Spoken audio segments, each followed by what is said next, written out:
Le rebond des indices boursiers est-il sain sur le plan technique?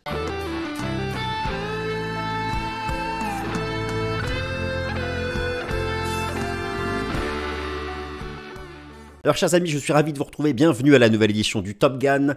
Nous allons parler des indices boursiers et je vais faire de l'analyse technique à 100%, cette fois-ci à 100%. Alors attendez, je m'avance un peu, il y aura un slide fondamental, mais oui, là je parle du rebond des indices boursiers depuis la mi-mars. Le rebond du marché action depuis le point bas du stress bancaire lorsque les banques centrales et un consortium de banques sont venus au secours des banques régionales.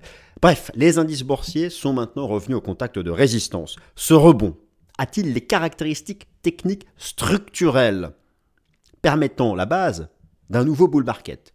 Ou le retour des indices boursiers sous résistance, en particulier les indices boursiers européens qui sont revenus sous résistance technique, est-ce à nouveau une opportunité de vente en vue d'un prochain choc qui pourrait venir, on ne sait pas d'où, peut-être du secteur de l'énergie ou du secteur bancaire, ou que sais-je encore, ou peut-être de l'inflation aux États-Unis? Alors oui, je vous l'ai promis.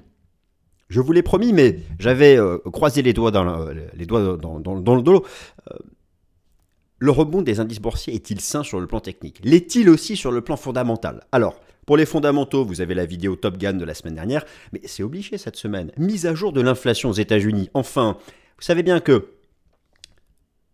une grande partie du rebond, non pas celui qui a commencé mi-mars, mais le rebond, le point bas de mi-octobre. Oui, prenez les indices boursiers. Le point bas a été fait mi-octobre 2022. Le point bas du bear market de 2022. Il est bien avant tout construit sur une désinflation, c'est-à-dire la tendance baissière des indices d'inflation qui doit nous amener à un pivot de la Banque centrale des États-Unis, c'est-à-dire à la fin de la hausse des taux et l'enclenchement d'une dynamique baissière de son cycle des taux d'intérêt. C'est ça la pierre d'angle, j'aime cette expression, du rebond des indices boursiers. Eh bien cette semaine, c'est la mise à jour de l'indice des prix à la consommation aux États-Unis, le CPI et le PPI. Comment prévoir si ces indices d'inflation vont poursuivre leur baisse? Je vous montre. Et ensuite, on fait que du technique. Le rebond des indices boursiers est-il sain sur le plan technique? On attaque le plan sans plus attendre que le plan s'affiche. Je déclare ouverte la session de ce tour d'horizon alors que cette semaine, le marché attend l'inflation aux États-Unis. Nous allons parler fondamentaux, mais uniquement parce que je vais vous montrer comment savoir. Moi, vous savez, j'ai une bonne idée sur le sujet de l'inflation, savoir si elle va continuer de ralentir ou pas. Alors qu'elle se reprend un peu avec le rebond du prix du pétrole, mais là aussi, on en reparlera. Analyse technique, le rebond est-il sain sur le plan technique selon tous les critères techniques qui s'affichent ici? On attaque. Le rebond est-il sain? Le rebond est sain si et seulement si, j'insiste, le rebond est sain si et seulement si, l'inflation US poursuit sa baisse, car les indicateurs macroéconomiques la semaine dernière ont démontré, en tout cas ont augmenté, notamment les indices PMI, la probabilité d'une récession de l'économie américaine, et le risque pour les marchés actions, j'insiste, le risque ultime, le risque suprême pour le rebond du marché action, c'est la stagflation, une économie américaine dont la croissance serait à zéro. Je vous renvoie à la vidéo que j'ai fait sur le pétrole Fast and Forex mercredi dernier, où je vous ai montré que l'OPEP anticipait une croissance à zéro de la consommation de pétrole cette année aux États-Unis et en Europe. Alors pourtant, vendredi dernier, le rapport NFP, qui est le rapport états-unien sur le marché du travail, a encore montré que le taux de chômage est au plus bas. Donc il est venu, ce rapport NFP, vendredi, alimenter ceux qui pensent qu'il n'y aura pas de récession, alors que depuis de lundi à jeudi, nous n'avons eu que des indicateurs, que des agrégats de conjoncture économique en faveur de la récession. Le marché est complètement perdu. C'est pourquoi il faut revenir à la base essentielle, fondamentale du rebond.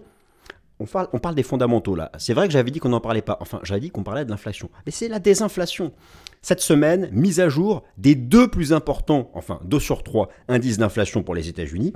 Comment savoir si cette inflation va poursuivre cette baisse, cette désinflation? Alors, lorsque je parle de désinflation, il faut être précis. Vous avez ici un récapitulatif des principaux indices d'inflation aux États-Unis. Vous voyez comme moi qu'il s'agit de courbes baissières. Je peux vous montrer les prix à la production qui sont en chute libre. Donc le rebond s'est forgé là-dessus. Et le rebond s'est aussi forgé sur le fait que le taux de chômage reste tout en bas aux États-Unis. Très bien. Maintenant, est-ce que ce rebond va se poursuivre? Est-ce que cette désinflation, va se poursuivre? Je m'en mêle les pinceaux. Et pourquoi c'est important? Pourquoi c'est important? Parce que là, nous sommes ici ensemble. Nous nous posons la question de la nature saine du rebond. Nous nous posons la question de savoir si ce rebond est fiable sur ses structures, sur ses petites jambettes. Elles sont-elles solides? Là, je parle des jambes, les multiples jambes techniques, mais les jambes fondamentales. Eh bien, la jambe fondamentale principale, elle est là, elle est belle. Il s'agit des anticipations du marché de baisse des taux d'intérêt de la Fed. Vous savez que les membres de la Fed disent que le marché est complètement perché. Les membres eux-mêmes de la Fed disent, non mais attendez, arrêtez d'anticiper des baisses de taux, nous on baissera pas les taux tant que l'inflation n'est pas vaincue. C'est le risque énorme que prennent ceux qui achètent les actions actuellement. Que cette inflation ne soit pas brisée, car dites-vous bien une chose, qu'entre vaincre l'inflation ou l'économie américaine, la Fed fera le choix de vaincre l'inflation. C'est dans son mandat à la base, les banques centrales, c'est le contrôle des prix. Et elle pourrait aller jusqu'à provoquer une récession pour ça. C'est les anticipations, vous voyez, que d'après ce que pense le marché, car là ce sont les anticipations du marché basées sur le prix des contrats futurs négociés à la bourse de Chicago sur le taux d'intérêt des Fed Funds. Le taux actuel de la Fed est à 5%, il devrait monter à 5,25 et à partir de juillet, vous voyez les dates ici, il devrait lentement baisser. La Fed, elle nous dit que là on est complètement fou d'envisager ça. Là ce sont les institutionnels qui envisagent ça. Mais ces institutionnels n'auront pas tort si l'inflation ralentit. Ça tombe bien et c'est pourquoi j'ai voulu commencer par ça. Cette semaine du 10 avril, voilà la mise à jour des indices d'inflation aux États-Unis. Le CPI mercredi, le PPI jeudi. Voilà la tendance baissière actuelle du CPI, actuellement à 6%. Et voilà la tendance baissière actuelle du PPI qui est retombée à 4,6. Alors maintenant, d'après vous, comment savoir si cette inflation US qui est actuellement à 6%, comment savoir si elle va poursuivre sa baisse? Eh bien, je vous remontre mes deux outils favoris. Le premier, l'algorithme de la Réserve fédérale de Cleveland, Inflation Nowcasting, un algorithme d'une des antennes régionales de la Réserve fédérale des États-Unis qui envisage effectivement l'inflation en mars, donc qui est publiée ce mercredi, une baisse à 5,22. D'après eux, on passerait de 6 à 5,22, ce qui serait pas mal. On peut regarder maintenant du côté de Trueflations, cet indice d'inflation qui mesure les composantes en temps réel, et c'est beaucoup plus des données en temps réel que les indices d'inflation, en particulier immobilier. Que nous dit Trueflation? Oula, que nous dit Trueflation? Vous voyez comme moi? Non mais, est-ce que vous voyez comme moi? Trueflation remonte. Rassurez-vous, Trueflation remonte à cause du rebond du prix du pétrole la semaine dernière, causé par l'OPEP qui a annoncé une nouvelle coupe de sa production. J'ai fait une vidéo spéciale sur le sujet, je vais vous remontrer. Je ne pense pas que le pétrole ira à 100 $.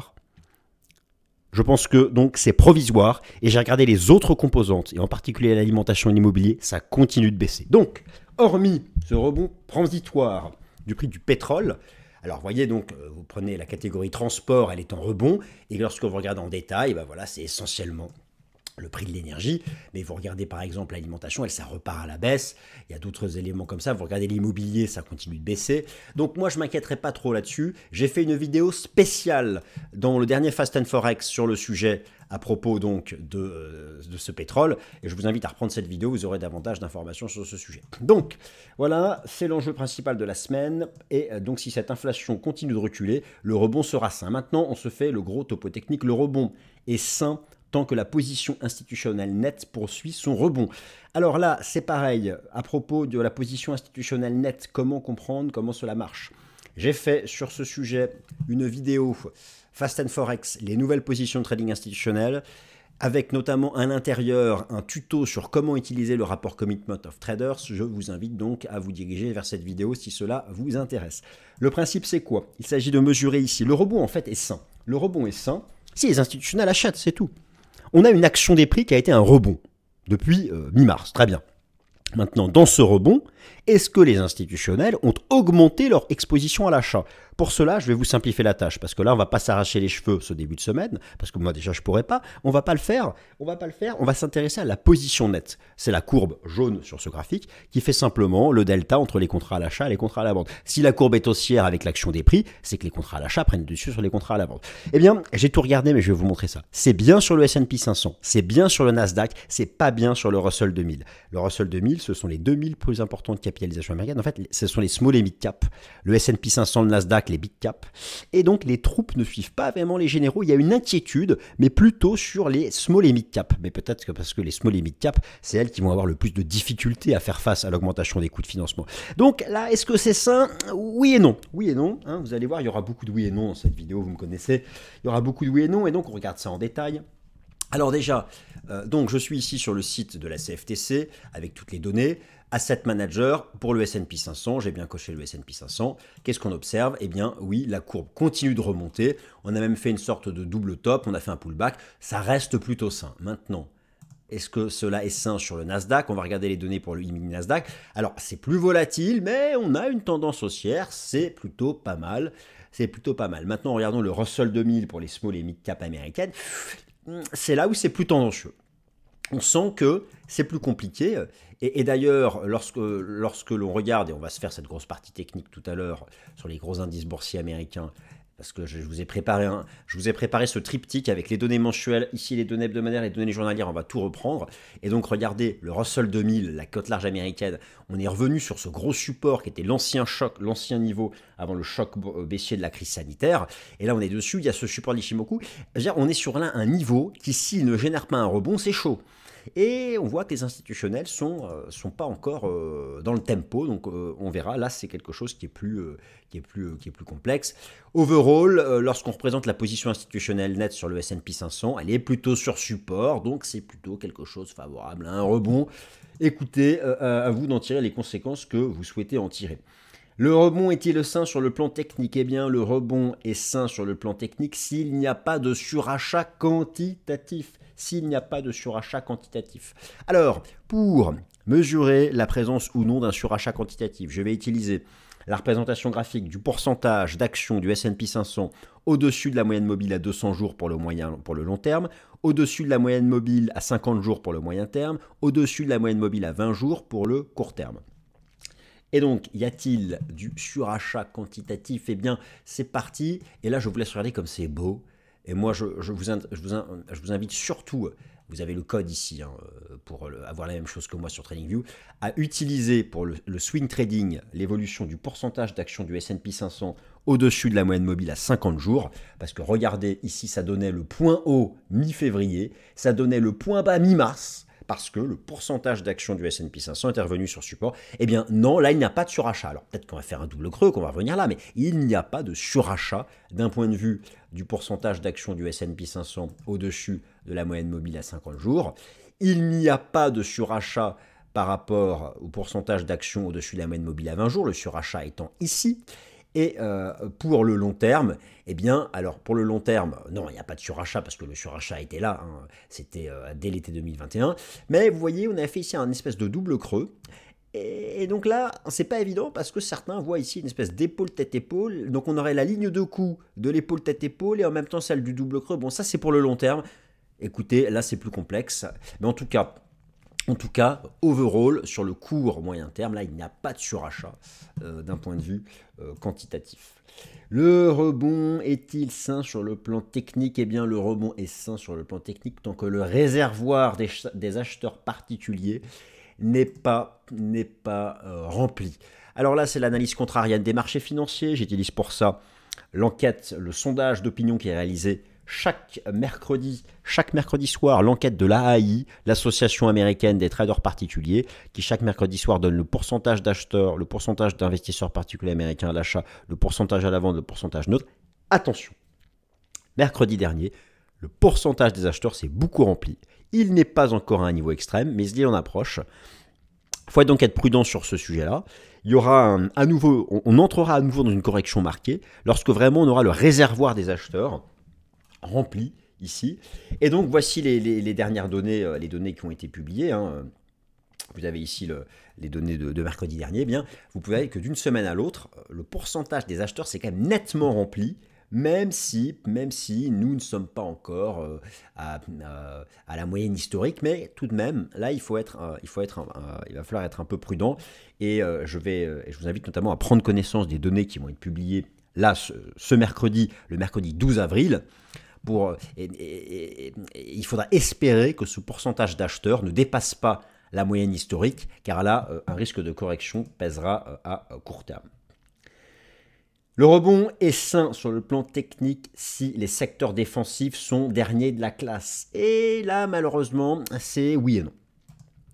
Alors, vous connaissez les trois grands secteurs défensifs qui sont staples, les produits de base, utilities, les services publics et la santé. Vous avez ici le classement de la hiérarchie sectorielle des 11 super secteurs du S&P 500 qui sont ici depuis un mois, donc depuis le point bas du stress bancaire. Qu'est-ce qu'on retrouve en premier? C'est pas mal, services de communication. En numéro 2, technologie, c'est bien, ça c'est cyclique. Et là, Et attention, en troisième, quatrième et cinquième position, Utilities, Staples et Healthcare. Et alors qu'on a encore tout en bas les secteurs cycliques de l'industrie, des matériaux, de l'immobilier et les valeurs financières. Donc là, il y a à la fois quelque chose qui est pas mal, c'est d'avoir la tech qui est tout en haut, mais le fait de voir, si vous voulez un vrai bull market, devrait voir Utilities, Staples et la santé tout en bas. Et donc là, tant qu'on n'a pas cette hiérarchie sectorielle qui mettrait en bas de tableau les secteurs défensifs, il faut s'inquiéter de la structure là, du rebond et de la solidité du rebond. Alors, le secteur pétrolier a bien rebondi avec le cours du pétrole. Moi, je vous dis prudence. Pour moi, c'est provisoire le rebond du pétrole, tout simplement parce que le ralentissement économique le refera baisser et que là, l'OPEC a fait 2 coupes dans la production. Ils ont joué leur va-tout, ils ne pourront pas en faire une troisième. Enfin, ils peuvent, mais bon, voilà, à un moment ou à un autre, il faut arrêter de déconner. Et puis le secteur de la finance qui lui n'a pas participé au rebond depuis la mi-mars. Donc c'est ça qui est compliqué, c'est surtout le secteur défensif. Écoutez, je vais plutôt que de blablater comme ça, je vous les montre à quoi ça ressemble. Donc on va aller ici sur les charts. Où est-ce qu'ils sont passés mes charts? Voilà, ils sont là. On va regarder les secteurs. Vous allez voir à quoi ça ressemble sur le plan technique. Donc je vous montre ici le secteur de l'énergie. Vous avez en haut à gauche les données mensuelles, ici les données hebdomadaires, ici les données journalières. Eh bien, en données mensuelles, voilà, en données mensuelles, je vais retirer l'Ishimoku, on le remettra que si on en a besoin, on est sous une énorme résistance historique. Je vous vois mal, alors qu'on ne l'a pas fait avec la guerre en Ukraine et que ça commence à diverger sur les indicateurs, le secteur de l'énergie dépassait ça. Maintenant, vous prenez le secteur de la finance. Le secteur de la finance, ici, je vais montrer les bougies japonaises hebdomadaires.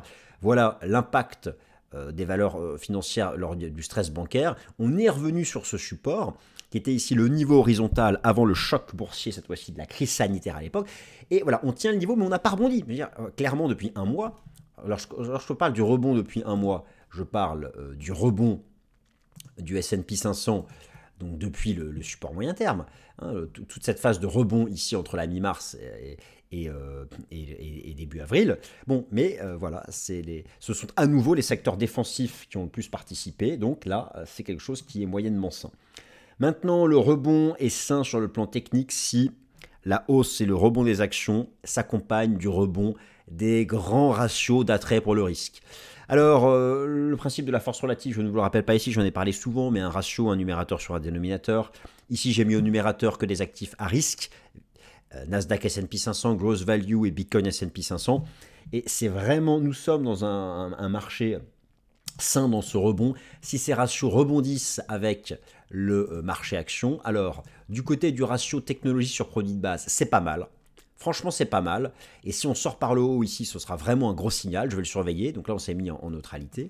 Par contre, du côté de ce deuxième ratio consommation cyclique sur produit de base, ça reste encore faiblard. Hein. On n'a pas inversé là. Alors, on a stoppé la tendance baissière, mais on ne l'a pas inversée. Hein. Il faudrait dépasser ce niveau-là.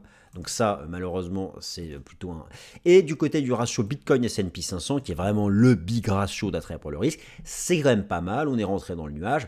Voilà, il y a des... Donc voilà, là aussi, il y a un entre-deux. C'est vraiment pas évident d'avoir une vue globale.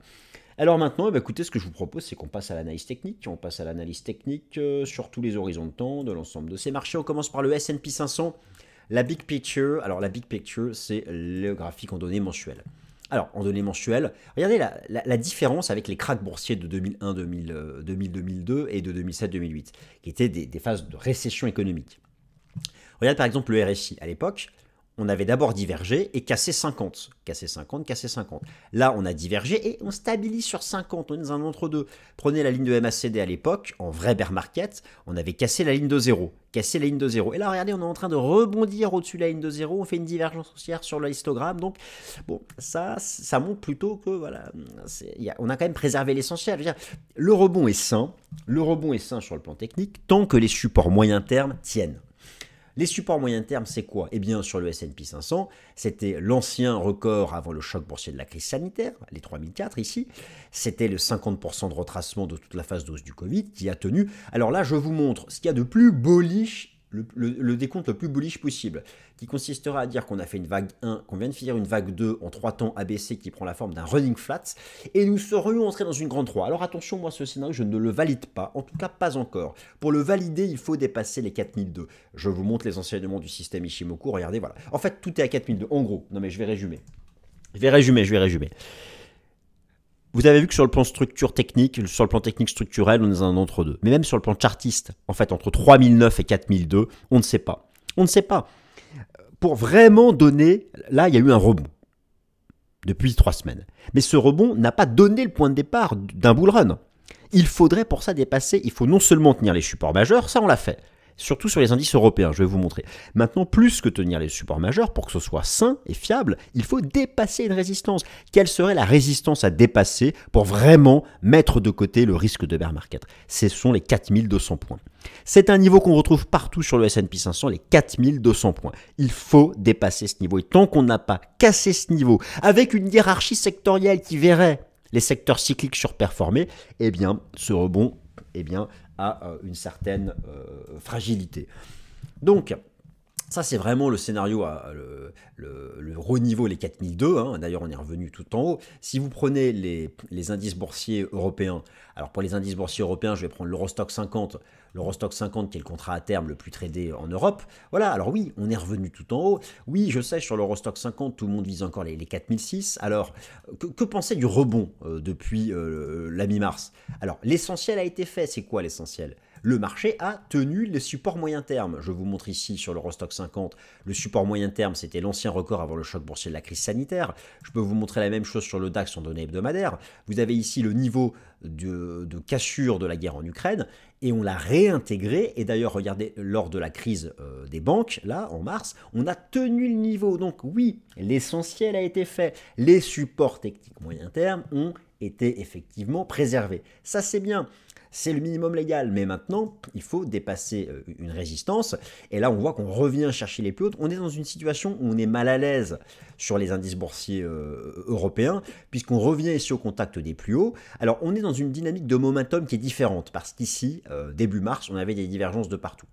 Donc, je dirais maintenant, pour le très court terme, pour les actions européennes, tant que l'Eurostoxx 50, et c'est le benchmark, je vous le rappelle, c'est le contrat à terme le plus tradé en Europe. Vous pouvez suivre les niveaux de l'Eurostoxx 50 pour ajuster les niveaux de trading sur le DAX et le CAC 40. Et le niveau des 4175, 4002, c'est le niveau au-dessus duquel on reste ici dans une phase de reprise.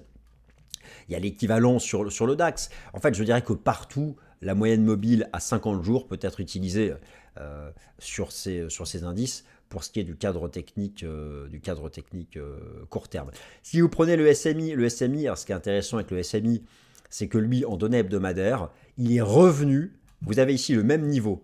Alors lui, il est toujours resté sous le niveau moyen terme, qui était le niveau ici des 11 300 points, l'ancien plus haut avant le choc boursier de la crise sanitaire. Là, avec le choc bancaire, on est revenu tester le support moyen terme.